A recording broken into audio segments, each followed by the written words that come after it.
Good afternoon. Thank you, Victor, for this warm welcome from ESPON, which has been such dynamic and committed throughout our Portuguese presidency.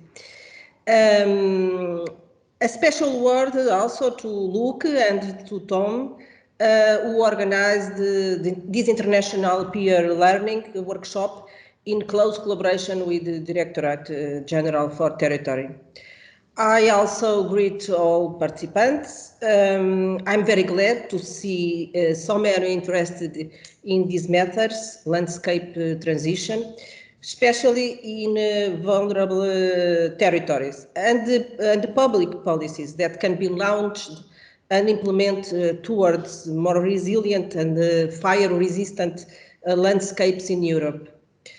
To give you some background of our inspiration for this work, I point that in past few years, but particularly in 2016, 17, 18, Portugal has suffered great forest wildfires that severely affected rural areas that were already subject to socio-demographic and economic shrinking and decline. The dimension of these phenomena and their recurrence in the context of climate change has called the urgent need for intervention and public policy action.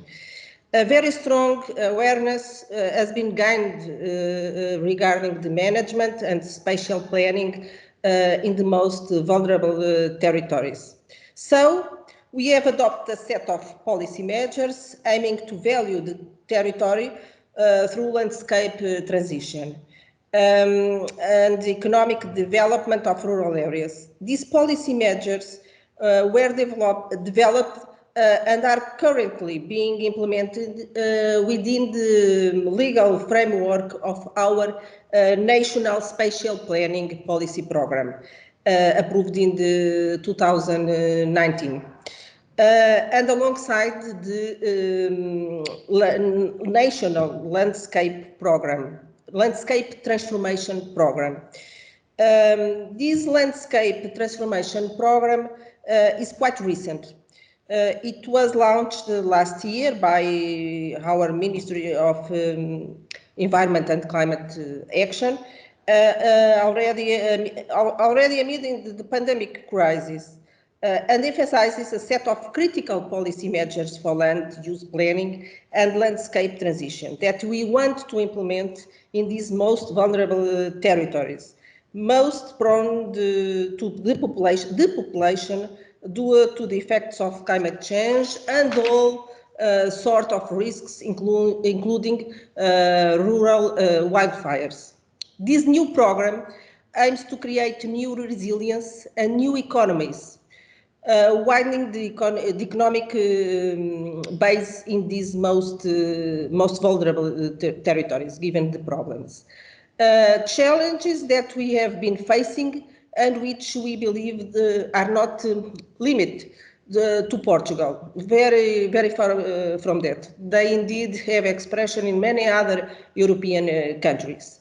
This set of planning instruments mean to boost the territories and the economies through the transformation of the landscape, especially in these most critical rural and forest territories, endorsing integrated territorial approaches and with flexible problem-oriented tools.